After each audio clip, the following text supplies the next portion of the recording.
Hi everyone, welcome back with another new video. So इस video में basically हम बात करने वाले हैं आपका फर्स्ट एंड सेकंड जून का जो नाटक का एग्जामिनेशन रहा, कैसे क्वेश्चंस आए, किन टॉपिक से आए और एग्जैक्टली क्वेश्चंस क्या थे, उनके ऊपर डिस्कशन करने वाला हूं। और आपको एक चीज़ और बताने वाला हूं, इस वीडियो में बहुत इंपॉर्टेंट जो रहेगा कि अभी तक जो हम ये सोच के चल रहे हैं या फिर जो एग्जैक्टली हमें ऐसा फील हो रहा है कि नाटक एग्जामिनेशन कंपेरेटिवली जो आपका जो अप्रैल के अटैम्प्ट्स रहे थे, इवन मई के जो स्टार्टिंग के अटैम्प्ट्स रहे थे, उसके बाद मई का जो एंड का और जो जून का जो आपका फर्स्ट एंड सेकंड जून का जो एग्जामिनेशन आपका इस वीक में जो रहा है, उसमें थोड़े से क्वेश्चंस आपको हार्ड देखने को मिले, कुछ out of the box questions देखने को मिले। तो इसके ऊपर भी डिस्कशन करने वाला हूँ और साथ में आपको बहुत सारे क्वेश्चंस मैं बताने वाला हूँ। ये क्वेश्चन आपकी बहुत ज़्यादा हेल्प करने वाले हैं अगर आने वाले वीक्स में आपका एग्जामिनेशन है, यानी आपका अगर ये मान के चलिए कि 9 और 10 के 9 वाले वीक में, मतलब 9 तारीख में जो आपका एग्जामिनेशन पढ़ने वाला है, फिर उसके बाद के जो वीक्स में आपका एग्जामिनेशन पढ़ने वाला है, इसके लिए काफ़ी इंपॉर्टेंट रहने वाली है वीडियो। तो चलिए इसको स्टार्ट करते हैं और इसके बाद में हम पेपर का डिफिकल्टी लेवल, ईजी था, मॉडरेट था, कैसा था, उसके ऊपर भी डिस्कस करने वाला हूँ। आपका ये डाउट मैं बहुत अच्छे से क्लियर कर दूंगा और ये क्वेश्चंस मैं आपको रेकमेंड करूंगा कि आप कहीं पे नोट डाउन कर लीजिएगा, क्योंकि इन क्वेश्चंस में बहुत सारे क्वेश्चंस ऐसे हैं जो रिपीट हो रहे हैं और जिनको प्रिपरेशन आपको करने की ज़रूरत पड़ेगी। इन क्वेश्चंस को अगर आपने बाय एनी चांस अगर कोई क्वेश्चन आ जाता है तो आपने अगर प्रिपेयर किया रखा होगा तो आपको फिर प्रॉब्लम नहीं आएगी। तो चलिए स्टार्ट करते हैं विद मैथमेटिक्स। तो मैथमेटिक्स में देखिए एरिया पेरीमीटर वाले क्वेश्चंस। अब इसमें एक बहुत ट्विस्ट वाला क्या चीज़ ऐड किया गया है कि एरिया पेरीमीटर के साथ में ऐसे क्वेश्चंस का यूज़ किया गया है जिसमें कि दोनों ही चीज़ें आपको निकालनी पड़ेंगी। एक आपको ऐसा एनक्लोज्ड फिगर दे दिया जाएगा जिसमें कि आपको एरिया के साथ में पेरीमीटर दोनों पूछ लिया जाता है। वो इस वीक में जो एग्जामिनेशन रहा है आपका फर्स्ट एंड सेकंड जो जून वाला एग्जामिनेशन रहा है, इसमें एक सिमिलर क्वेश्चन आया था जो काफ़ी डिफिकल्टी फेस हुई है स्टूडेंट्स को। तो आप इन क्वेश्चंस की ज़रूर प्रैक्टिस कीजिएगा जहाँ पे आपको सेगमेंट्स में डिवाइड करके एरिया या फिर पेरीमीटर ऐसा आपको निकालना रहता है। तो आप ऐसी क्वेश्चन की प्रैक्टिस ज़रूर कीजिएगा।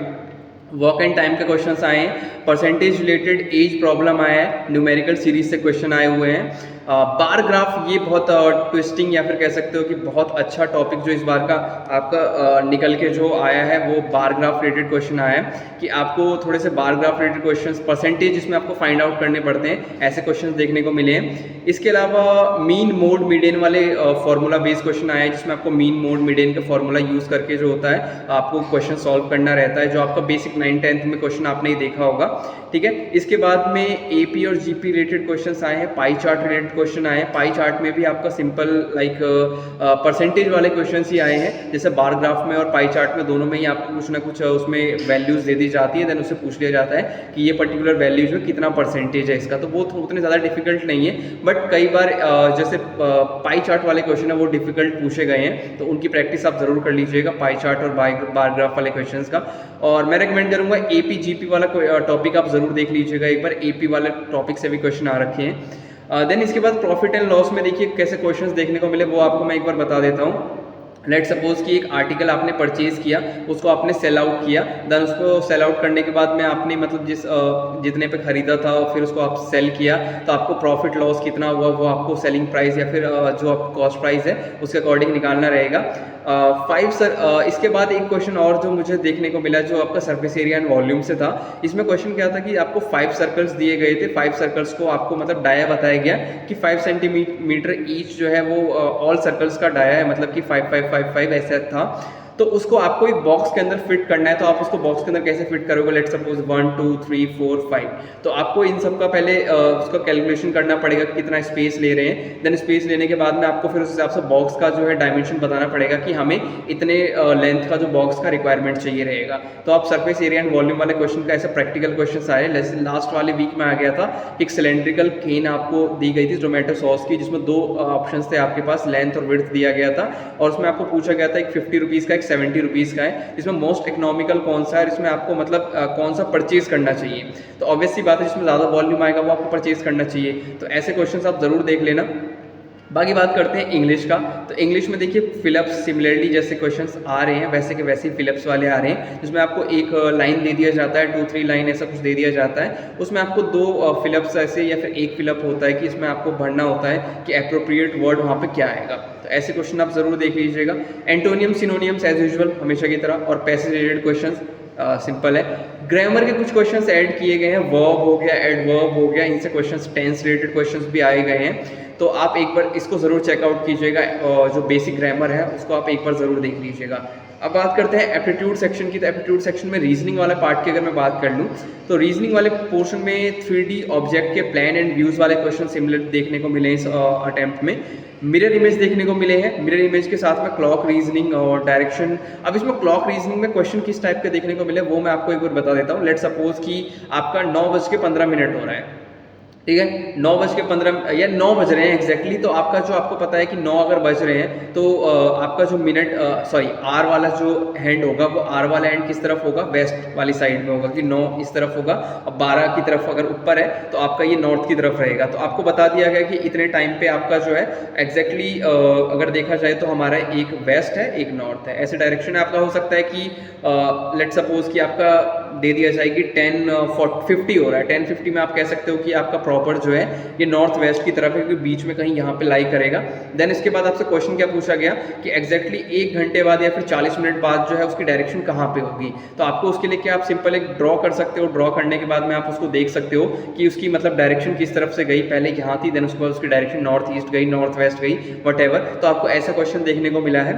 इसके अलावा क्वेश्चन जो आए हैं वो फोल्डिंग अनफोल्डिंग के क्वेश्चंस भी देखने को मिले हैं। Folding of the object like आपने देखा होगा क्यूब का फोल्डिंग या फिर कोई भी जो आपका 3D ऑब्जेक्ट दे दिया जाता है, जैसे जेई में आपने देखा है क्वेश्चंस, वैसे क्वेश्चंस देखने को मिले हैं। डाइस वाले क्वेश्चंस देखने को मिले हैं जिसमें आपको डाइस को अनफोल्ड किया जाता है, देन उसके बाद आपसे नंबर्स पूछे जाते हैं कि 3 के अपोजिट में कौन सा आएगा या फिर इसके अपोजिट में इस वाले स्पॉट पे कौन सा नंबर आएगा। काउंटिंग फिगर्स के क्वेश्चन पूछे गए हैं लाइक ट्राइंगल, रेक्टेंगल, इन सब से आपसे क्वेश्चन पूछे गए हैं तो इनकी प्रैक्टिस भी जरूर कीजिएगा। ये तो हो गया आपका रीजनिंग वाला टॉपिक। आर्किटेक्चरल एप्टीट्यूड से बताता हूँ क्वेश्चंस और एग्जैक्टली टॉपिक्स कहाँ से आए हैं उनकी एक बार बात कर लेते हैं। तो इनमें जो क्वेश्चंस आए हैं वो ऐसे क्वेश्चंस आए हैं कि like what is anthropometry, what is biomimicry. Biomimicry से रिलेटेड क्वेश्चन क्या आया था कि एक आपको बर्ड और एरोप्लेन की इमेज मर्ज करके दे दी गई थी या फिर आई डोंट रिमेंबर, मुझे अच्छे से याद नहीं है एग्जैक्टली कैसा था वो क्वेश्चन, बट ऐसा ही कुछ क्वेश्चन था जिसमें आपको बताया गया था। तो बायोमिमिक्री क्या होता है, नेचर से इंस्पिरेशन लेके कुछ भी हम जो इनोवेशंस ये सारी चीज़ें करते हैं तो वो आपका बायोमिमिक्री कहलाता है, ठीक है। तो ये सिंपल सी डेफिनेशन है, बहुत छोटी सी डेफिनेशन, बाकी इसके बारे में आप जरूर रीड आउट करना कि इसमें और क्या सारी चीज़ें होती हैं, क्या आपको पढ़ने की जरूरत है। एंथ्रोपोमेट्री जरूर पढ़ लेना, ह्यूमन बॉडी की जो मेजरमेंट्स होती हैं उसको हम एंथ्रोपोमेट्री कहते हैं, बहुत इंपॉर्टेंट टॉपिक है एंथ्रोपोमेट्री का। बिल्डिंग आइडेंटिफिकेशन के क्वेश्चन आए हैं लाइक कंचनजंगा जो अपार्टमेंट्स हैं आपका न्यू दिल्ली में, वहाँ से आया है क्वेश्चन। बुर्ज अल अरब का क्वेश्चन आया हुआ है। फर्स्ट ब्रिटिश बिल्डिंग इंडिया में कौन सी थी, इसको कमेंट जरूर कीजिएगा। आई वांट टू नो कि आपको इसका आंसर पता है या नहीं पता। इसके बाद बेबोलियन इज फेमस फॉर, बेबोलियन जो है वो किस लिए फेमस है वर्ल्ड में, वो क्वेश्चन आया हुआ था। लार्जेस्ट मॉस्क इन इंडिया, और इसके अलावा पैंथियन जो रोम है उसको मतलब आइडेंटिफिकेशन का क्वेश्चन आया था। Architect of new Delhi, Chandigarh, ये क्वेश्चंस आ रखे हैं तो इन क्वेश्चंस आप देख लीजिएगा। ये बेसिक क्वेश्चन जैसे कि आर्किटेक्ट ऑफ चंडीगढ़ और जो चंडीगढ़ सिटी के जो प्लानिंग है इसके ऊपर बहुत ना कॉमन क्वेश्चन हो गया है। ये क्वेश्चन ना ऐसा है कि हर बार रिपीट हो रहा है कि चंडीगढ़ आपका ली कॉर्बूजियर, फिर एडविन लुटियंस की दिल्ली वाला क्वेश्चन। तो कुछ क्वेश्चन मान लीजिए बहुत ज़्यादा रिपीट हो रहे हैं। सिमिलरली एक आपका सिडनी ओपेरा हाउस का भी क्वेश्चन है, वो बहुत ज़्यादा रिपीट होता है कि स्ट्रक्चर क्या है उसका, उसमें उसके आर्किटेक्ट का क्या नेम है, उसकी लोकेशन क्या है, वो बिल्डिंग क्यों यूज़ की जाती है। तो 4 से 5 क्वेश्चन हर बिल्डिंग पे बनते हैं, तो आप उन चीज़ों को ज़रूर चेकआउट कीजिएगा। पहला कि वो बिल्डिंग की लोकेशन क्या है, दूसरा बिल्डिंग का वो स्ट्रक्चर कौन सा स्ट्रक्चर है, तीसरा उसकी लोकेशन क्या है, और वो चौथा उसकी पर्पस क्या है, किस पर्पस से वो बिल्डिंग यूज़ किया जाता है। देन इसके बाद लोटस टेम्पल, सिंपल क्वेश्चन, ये भी आपका सिडनी ओपेरा हाउस से काफ़ी ज़्यादा मिलता जुलता क्वेश्चन है। इसकी लोकेशन पूछी गई थी। कोणार्क सन टेम्पल को आइडेंटिफाई करने का क्वेश्चन आया हुआ था। बुलंद दरवाजा को आइडेंटिफाई करने का क्वेश्चन आया हुआ था, पिक्चर आपको दे दिया गया था और आपसे मॉन्यूमेंट पूछा गया था। फ्लाइंग बट्रेसेस का क्वेश्चन आया हुआ था कि गॉथिक आर्किटेक्चर में ये बहुत ज़्यादा यूज़ किया जाने वाला एलिमेंट है, तो आप इसको बताओ कौन सा एलिमेंट है। तो फ्लाइंग बट्रेस बहुत कॉमन सा एलिमेंट है। बाकी आप गॉथिक आर्किटेक्चर के और एलिमेंट ज़रूर पढ़ लेना कि स्टेन्ड ग्लास हो गया, पॉइंटेड आर्च हो गए, ये सारी चीज़ें क्वेश्चन हो सकता है कि आपको पूछ लिया जाए, तो आप इसको ज़रूर स्टडी कर लेना। इसके अलावा सीमेंट मोटार और सीमेंट कंक्रीट का जो कॉम्पोजिशन होता है और इसमें जो भी आपका मिक्सचर होता है वो पूछा गया है कि रेशियो और इसका मिक्सचर कैसा होता है कि 1:4, 1:2:4, 1:3:6 जो कॉम्पोजिशन कॉम्पोजिशन चलता है। जैसे कंक्रीट की बात कर लिया जाए तो सीमेंट, सैंड एंड कंक्रीट का इसमें चलता है, ठीक है। और इसका अगर मोटार की बात करते हैं तो सीमेंट आपका एंड सैंड होता है, तो 1:4 1:6 ऐसे उसका रेशो चलता है। तो ऐसे क्वेश्चन आया हुआ है, तो आप इसकी जरूर प्रैक्टिस कीजिएगा। एक बार इसका बिल्डिंग मटेरियल्स में क्वेश्चन जरूर देख लीजिएगा कि सीमेंट मोटार या फिर लाइम मोटार जो होता है, इन सबका जो होता है कॉम्पोजिशन कैसा होता है, और डिफरेंट यू पर्पसेस के लिए हम कौन सा कॉम्पोजिशन यूज करते हैं, हम कौन सा रेशो यूज करते हैं। देन इसके बाद बात कर लेते हैं ड्राइंग सेगमेंट की। तो ड्राइंग सेगमेंट में बहुत सारे क्वेश्चंस बताने वाला हूँ, और कुछ ऐसे क्वेश्चन जरूर बताऊंगा जो रिपीट हुए हैं और जिनके चांसेस, कुछ ऐसे क्वेश्चंस की जिनकी रिपीट होने के चांसेस बहुत ज़्यादा हाई है। तो ड्राइंग में A1 जो क्वेश्चन आपका आया था वो ये था, जो आपको मैं बता रहा हूँ, ये आपका सैटरडे वाला बता रहा हूँ, सैटरडे वाले मॉर्निंग शिफ्ट का। आपको एक लोगो डिज़ाइन करना था, टेक्नोलॉजी स्टार्टअप एक कंपनी है उसके लिए, ठीक है। A2 वाला जो पोर्शन था उसमें आपको 5 tea spoon, 4 table spoon, 2 service spoon and 1 जो था आपका वो एक और स्पून आपको दिया गया था। आई डोंट नो कितने सारे स्पून उन लोगों ने कैटेगरी में डाल दिए हैं। ये तो ऐसा लगता है कि आपको पहले होटल मैनेजमेंट का एक कोर्स करना पड़ेगा, देन उसके बाद आप नाटा एग्जाम दे लो, ये ज़्यादा बेटर है। क्योंकि इतनी सारी चीज़ें वो आपसे पूछ रहे हैं ना कि सर्विस स्पून क्या होता है, राइस स्पून क्या होता है, सीरियसली बहुत ज़्यादा ना ऐसा हो गया कि वो उन्होंने चीज़ों को बहुत डिफिकल्ट कर दिया है। सीरियसली ड्राइंग पोर्शन में बहुत ज़्यादा डिफिकल्ट कर चुके हैं ये लोग। तो इससे आपको एक कॉम्पोजिशन बनाना था जिसमें आपको लाइट और शेडो शो करना था।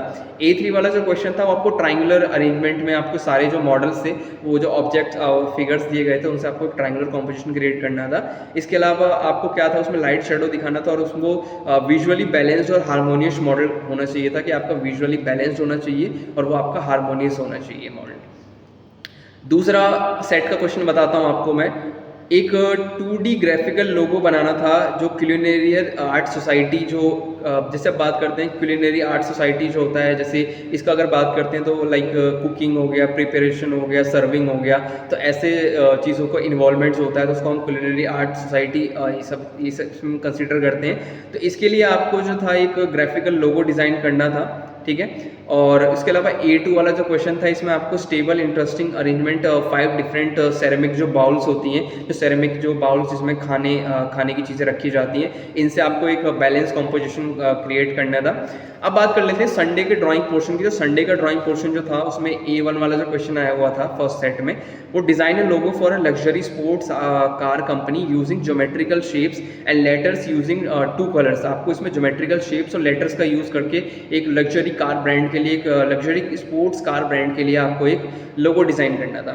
सेकंड जो क्वेश्चन था वो 3D कॉम्पोजिशन था। यहाँ पे भी 3 bowls, 3 whisk and 4 small cake जो मॉल्ड्स होते हैं जिसमें केक बनाए जाते हैं, ठीक है, उनसे आपको लाइट शेड शेडो का रिप्रेजेंट करके आपको एक कॉम्पोजिशन क्रिएट करना था।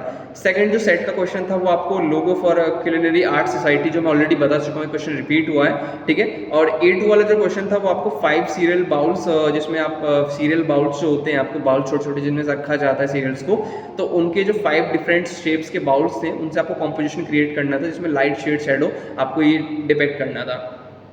क्यूलिनरी आर्ट सोसाइटी वाला क्वेश्चन आप लोग ज़रूर अच्छे से प्रिपेयर कर लीजिएगा। चांसेस बहुत ज़्यादा अच्छे हैं, बहुत ज़्यादा हाई है कि ये क्वेश्चन आपको रिपीट में देखने को मिल सकता है। एंड थर्ड सेट का क्वेश्चन आपको बताता हूँ मैं। गो ग्रीन कैंपेन का एक आपको लोगो डिज़ाइन करना था, जिसमें बेसिक शेप्स का यूज़ करना था और साथ में आप लीफ जो पत्ते होते हैं उनका आप यूज़ कर सकते हो। दूसरा क्वेश्चन था 3 glass bottles and 2 ceramic pots. देखो सेरेमिक पॉट्स का आपको यूज़ ना, और बॉटल्स या फिर ग्लास ऐसे छोटी छोटी चीज़ों का यूज़ ना बहुत ज़्यादा कॉमन हो गया है। तो इसके लिए मैं आपको एक चीज़ सजेस्ट करूँगा कि इन चीज़ों को रख के ना, आप बाउल्स हो गया, ग्लास हो गया, स्पून हो गया, आप इनका कॉम्पोजिशन डिफरेंट क्वेश्चंस अपने लिए डालो कि 4 स्पून के साथ में 2 बाउल्स के साथ में कॉम्पोजिशन, या फिर 4 बाउल या फिर 2 ग्लास बॉटल्स, ऐसे क्वेश्चंस आप क्रिएट करते जाओगे, इनको अटेम्प्ट करते जाओगे, तो इट माइट बी पॉसिबल कि ऐसा क्वेश्चन अगर आ जाए तो ये बहुत ईजिली आप इसको सॉल्व कर सकते हो, कोई प्रॉब्लम नहीं आएगी। इवन इन क्वेश्चंस में आनी नहीं चाहिए दिक्कत, बट आपके लिए और ज़्यादा ईजी हो जाएगा। तो अब बात कर लेते हैं। देखिए एक चीज़ बहुत इंपॉर्टेंट जो मुझे इस वीडियो में डिस्कस करना था, कि हम लोग ये कह रहे हैं कि नाटक एग्जामिनेशन एक्चुअली में डिफिकल्ट आ रहा है। देखिए इसमें कोई शक नहीं है, कोई दोहराई नहीं है कि डिफिकल्ट है एग्जामिनेशन, बट मैं आपको एक बहुत ना रियलिटी वाली चीज़ बताता हूँ जो मुझे एग्जैक्टली पता चली है, कि हर वीक में ऐसा नहीं हो रहा है कि आपका एग्जाम बहुत ज़्यादा जो है हार्ड आ रहा है। मतलब जैसे अगर 1 और 2 जून की बात करूँ तो लोगों ने यही एक रिव्यू किया कि जो एग्ज़ाम था वो हार्ड था, बट मैंने जब बहुत सारे स्टूडेंट्स से बात किया तो कुछ स्टूडेंट्स ने उसको हार्ड बताया, कुछ स्टूडेंट्स ने उसको बहुत ज़्यादा ईजी बताया। तो हो क्या रहा है, कुछ सेट्स एक्चुअली में ईजी आ रहे हैं, कुछ सेट्स जो एक्चुअली में हार्ड आ रहे हैं। तो वो आपकी किस्मत के ऊपर है कि आपको हो सकता है कि इजी सेट मिल जाए, किसी को हो सकता है हार्ड सेट मिल जाए, क्योंकि स्टूडेंट्स का स्कोर जो है किसी का 60, 70, 80 भी जा रहा है, किसी का स्कोर जो है 100, 110 भी जा रहा है। तो आप समझ सकते हो वो खुद स्टूडेंट्स कह रहे हैं, हो सकता है उनकी प्रिपरेशन अच्छी हो, बट ऐसा है कि मैं सिर्फ एक स्टूडेंट के बेस पे नहीं कह रहा हूँ। मैंने जब इसको कंपेयर किया तो मुझे ये सीधा सीधा समझ में आया कि एग्जाम एक्चुअली में प्रॉपर पूरी तरह से हार्ड नहीं है, ठीक है। एग्जाम एक्चुअली प्रॉपर पूरी तरह से इजी भी नहीं है, बट इसमें हो क्या रहा है कि कुछ पेपर्स आपके इजी मिल रहे हैं आपको, कुछ पेपर्स आपको डिफिकल्ट मिल जाते हैं। तो ये आपके थोड़ी सी लक के ऊपर चीज़ें हैं, तो इसको कोई कंट्रोल नहीं कर सकता है। बाकी आप अपनी प्रिपरेशन अच्छे से कीजिए, और वीडियो में उम्मीद करता हूँ आपने सारे क्वेश्चंस नोट किए होंगे, इनकी प्रैक्टिस बहुत अच्छे से कर लीजिएगा। और उम्मीद करता हूँ वीडियो काफ़ी अच्छी लगी होगी, तो इसको ज़रूर शेयर कीजिए अपने आर्किटेक्चर फ्रेंड्स के साथ में, डिफरेंट ग्रुप्स में शेयर कीजिए जहाँ पे बहुत सारे आर्किटेक्चर स्टूडेंट्स हैं, उनकी हेल्प कीजिए ताकि उनको इन क्वेश्चंस के बारे में पता चले और वो इन क्वेश्चन से अपनी प्रैक्टिस बहुत ज़्यादा अच्छी कर सके। और उम्मीद करता हूँ आने वाले वीक्स में आपका एग्जाम बहुत अच्छा रहेगा। ऐसे ही आपको हमारे चैनल पे ऐसी कंटेंट मिलता रहेगा, तो आप सपोर्ट कीजिए, सब्सक्राइब नहीं किया सब्सक्राइब कीजिए। हम मिलेंगे अपनी नेक्स्ट वीडियो में, तब तक के लिए बाय।